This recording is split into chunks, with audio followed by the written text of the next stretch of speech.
anggota pasukan khusus yang kini menjalani hidupnya sebagai masyarakat biasa. Namun, kepeduliannya terhadap seorang teman membuat dia harus berurusan dengan mafia asal Rusia. Robert McCall menjalani pekerjaannya di sebuah toko alat dan bahan bangunan. Ia terlihat sebagai sosok yang baik dan akrab dengan semua orang di situ, baik rekan kerja maupun pelanggan toko. Pada jam makan siang, Robert bertemu dengan Ralphie.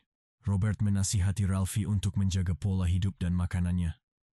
Hal ini dia lakukan karena ingin membantu Ralphie agar lulus dalam tes menjadi security di tempatnya bekerja. Robert hidup seorang diri. Di rumahnya, ia menjalani waktu demi waktu dalam kesendirian. Selain itu, ia terlihat rajin membaca buku. Sosok pria paruh baya itu juga selalu disiplin dalam melakukan aktivitas sehari-harinya. Biasanya, apabila bosan atau jenuh di rumah, Robert akan pergi ke sebuah kedai untuk menikmati kopi sambil membaca buku. Suatu malam, di kedai langganannya, Robert bertemu seorang gadis bernama Terry. Mereka mengobrol sejenak sebelum Terry keluar dari kedai kopi dan pergi untuk bekerja. Malam berikutnya, Robert kembali bertemu Terry. Seperti biasa, mereka mengobrol sejenak, dan kini terlihat mulai akrab satu sama lain. I'm Terry. Bob. Real name's Alina. Alina, the singer. My wife did. She was working her way through the 100 books everybody should read. She made it to 97, so I figured out. Tiba-tiba, Terry menerima telepon dari seorang pria dan memberitahukan bahwa dia harus melakukan pekerjaannya. Namun saat itu, Terry tampak menolaknya. Sayangnya, di depan kedai itu, sebuah mobil telah menjemputnya. Dari dalam mobil itu, tampak seorang lelaki yang merupakan pelanggan Terry. Kini, Robert seolah memiliki gambaran akan pekerjaan Terry sesungguhnya. Besok harinya di sebuah taman, Robert terlihat melatih kekuatan fisik Ralphie. Robert sangat ingin membantu Ralphie agar diterima sebagai security. Malamnya, Robert bertemu Terry di kedai yang biasa. Terry lalu menemani Robert untuk makan dan mereka mengobrol dengan akrab layaknya teman dekat. Saat itu, Terry menceritakan bahwa nama aslinya adalah Alina. Sebenarnya, Terry bercita-cita menjadi penyanyi. Namun, ia terpaksa menjalani profesi sebagai wanita malam karena terlilit hutang oleh seseorang bernama Slavi yang kini menjadi bosnya. Robert dan Terry melanjutkan obrolan mereka dengan berjalan kaki berdua. Tiba-tiba, sebuah mobil berhenti tak jauh dari mereka. Slavi keluar dari mobil dan menyeret Terry bersama seorang anak buahnya. Robert tampak hanya diam dan memperhatikan kejadian itu. Sebelum pergi, Slavi malah memberikan kartu namanya kepada Robert. The fuck you think you are? Hmm? It's alright. It's alright. On you what? It's alright. It's alright, Robert. Call this number. I send you another one. Better.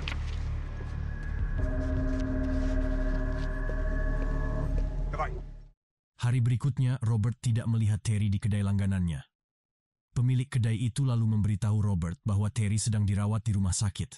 Karena merasa khawatir, Robert menjenguk Terry yang ternyata sedang berada di ruang ICU. Di rumah sakit itu pula, Robert bertemu dengan seorang teman Terry yang bernama Mandy. Robert mengaku sebagai teman Terry dan menanyakan apa yang terjadi dengan Terry kepada Mandy. Kemudian, Mandy menceritakan bahwa Slavi memukuli Terry karena gadis itu telah mengecewakan pelanggannya. Meski sempat merasa bimbang, Robert akhirnya mendatangi kantor Slavi. Ia menawarkan sejumlah uang kepada Slavi agar mau melepaskan Terry dan menganggap semua utang gadis itu lunas. Namun, Slavi malah menghina Robert dan menyuruhnya pergi. Robert memang berbalik dan menuju pintu, tetapi ia tidak berniat pergi. Ia menutup pintu kantor Slavi, menganalisis seisi ruangan sejenak, dan mengatur stopwatch pada arlojinya. Lalu, dengan sangat cepat, Robert menghabisi semua orang dalam ruangan itu.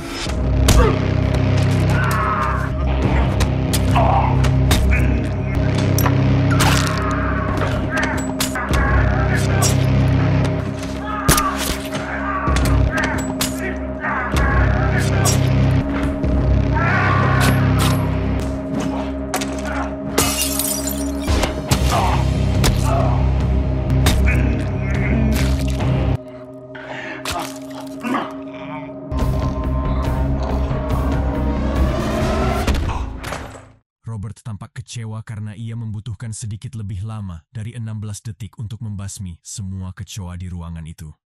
Setelah membereskan Slavi dan anak buahnya, Robert menjalani hari-harinya seperti biasa. Ia melihat berita pembunuhan Slavi di televisi yang diperkirakan sebagai akibat perang antar geng. Akibat kejadian itu, seseorang bernama Teddy tiba dan menyelidiki kasus kematian Slavi. Ia melakukan analisis di tempat kejadian perkara dan mereka kronologi pembantaian itu dalam benaknya. Di tempat kerjanya, Robert menanyakan mengapa ia tidak melihat Ralphie. Ia mendapat keterangan bahwa Ralphie sudah berhenti bekerja di tempat itu. Lalu, Robert mengunjungi Ralphie. Melihat Ralphie tengah membersihkan kedai milik ibunya yang baru saja mengalami kebakaran, Robert pun membantunya. Setelah semua tampak mulai rapi, Ralphie menceritakan kejadian yang sebenarnya kepada Robert. Ia mengakui bahwa kebakaran kedai itu adalah ulah 2 orang polisi yang selama ini selalu menarik uang keamanan ilegal dari mereka. Tidak butuh waktu lama bagi Robert untuk membereskan kedua polisi itu. Akhirnya, 2 oknum polisi itu pun mengembalikan uang yang mereka dapatkan dari ibu Ralphie. Akhirnya Ralphie kembali bekerja di tempatnya semula sebagai seorang security. Robert senang melihat teman baiknya kembali bekerja.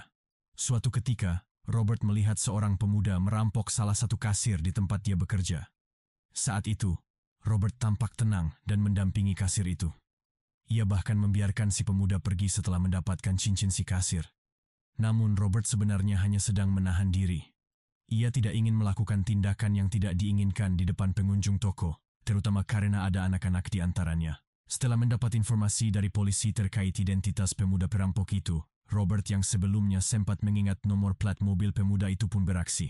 Tidak ada yang tahu bagaimana Robert melakukan aksinya. Namun, keesokan harinya, si kasir tempat Robert bekerja menemukan cincinnya kembali di dalam laci. Sementara itu, Robert tampak membersihkan sebilah palu dan menggantungnya kembali di tempat barang itu dipajang untuk dijual. Di sisi lain, Teddy terus melakukan usahanya untuk melacak jejak pembunuh Slavi. Ia mendatangi seseorang yang sepertinya terkoneksi dalam dunia hitam. Lalu, Teddy menghajar orang itu saat tidak mendapat informasi yang diinginkan. Hal ini membuat rekan Teddy yang merupakan warga lokal menjadi kewalahan, namun ia tidak bisa melakukan apa-apa. Akhirnya, penelusuran Teddy membuatnya bertemu dengan Mandy. Teddy menyiksa dan menginterogasi Mandy mengenai hubungan antara peristiwa yang dialami Terry dan kematian Slavi. Mandy pun terpaksa mengatakan semuanya karena nyawanya terancam. Namun, setelah mendapatkan sosok bernama Robert, Teddy tetap membunuh Mandy. Suatu malam, Teddy mendatangi rumah Robert. Dengan berpura-pura menjadi polisi, Teddy menanyakan kejadian Slavi kepada Robert. Robert menyangkalnya dengan tenang, tetapi hal itu justru meyakinkan Teddy bahwa orang yang ia hadapi itu bukan orang sembarangan. Besok malamnya, seperti biasa, Robert nongkrong di kedai kopi langganannya. Saat asik ngopi, seorang tamu kedai kopi yang mengenakan pakaian konstruksi menarik perhatian Robert. Robert menyadari bahwa orang itu bukan seorang pekerja konstruksi. Tanpa basa-basi, Robert langsung menanyakan maksud kedatangan pria tersebut. Benar saja, pria tersebut langsung menghampiri Robert sambil menodongkan senjatanya. Dengan skill yang dia miliki, Robert dengan mudah melumpuhkan si pria itu. Sementara di luar kedai kopi, Teddy dan rekan polisi lokal yang membantunya tampak menunggu dan melihat aksi Robert melumpuhkan rekannya. Saat akan meninggalkan kedai kopi, Robert memergoki Teddy dan anak buahnya. Dengan santai Robert melewati mereka sambil memotret wajah dan plat mobil yang mereka gunakan. Lalu, Teddy dan anak buahnya mengejar Robert. Tetapi dengan sangat mudah, Robert meloloskan diri dan sempat melumpuhkan seorang anak buah Teddy. Tidak puas dengan itu semua, Teddy dan anak buahnya memasuki rumah Robert dan menggeledahnya. Sayangnya, mereka tidak menemukan keberadaan Robert. Bahkan, mereka tidak menyadari kalau Robert memantau setiap gerakan Teddy dan anak buahnya itu melalui kamera tersembunyi yang telah dipasang Robert di dalam setiap ruangan rumahnya. Aksi Teddy membuat Robert merasa ia tidak sedang menghadapi geng dengan bisnis prostitusi biasa. Maka, ia pun pergi menemui teman lamanya. Saat inilah kita baru mengetahui siapa sosok Robert McCall sebenarnya. Robert McCall adalah seorang anggota pasukan khusus. Namun, ia memilih untuk berhenti dari pekerjaannya dan menjalani hidup sebagai masyarakat biasa. Untuk itu, ia memalsukan pemakaman dan identitas yang kini digunakannya. Melalui temannya, ia pun mengetahui bahwa Slavi dan bisnis prostitusinya hanyalah sindikat kecil. Slavi merupakan anak buah dari seorang bos mafia bernama Vladimir Pushkin. Ia hanya menjalankan bisnis bosnya di kota itu. Selain itu, Robert juga mengetahui bahwa Teddy adalah orang suruhan Pushkin untuk memburunya. Maka, berbekal semua informasi tentang Pushkin, Robert pun bertindak.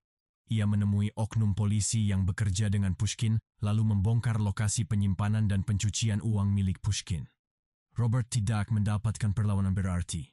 Polisi yang sampai di tempat itu menemukan anak buah Pushkin dalam keadaan terikat tidak berdaya. Teddy mengirimkan seseorang untuk membunuh Robert untuk kedua kalinya.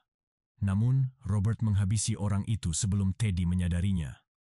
Robert menemui Teddy, meletakkan kacamata orang yang hendak membunuhnya, dan memberi Teddy sebuah peringatan. Selain itu, Robert juga menantang balik Teddy.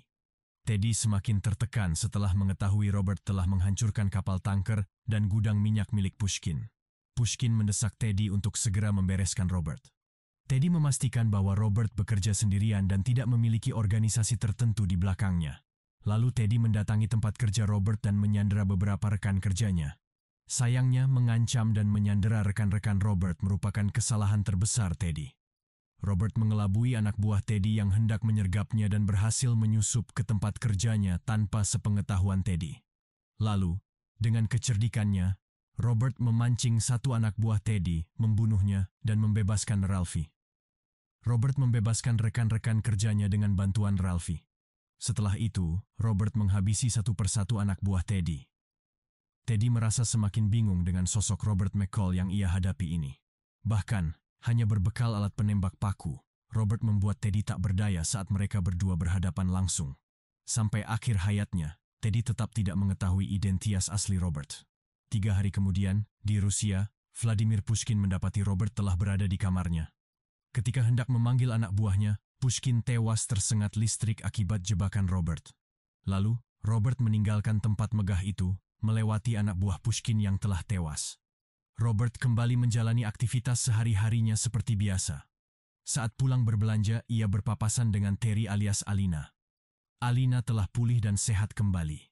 Kini, ia mulai merintis jalan untuk menggapai cita-citanya sebagai seorang penyanyi. Mereka berpisah setelah Alina mengucapkan terima kasih kepada Robert. Di lain waktu, di kedai langganannya, Robert menerima sebuah pesan yang berisi permintaan bantuan. Ia menutup laptopnya sekaligus mengakhiri film The Equalizer ini.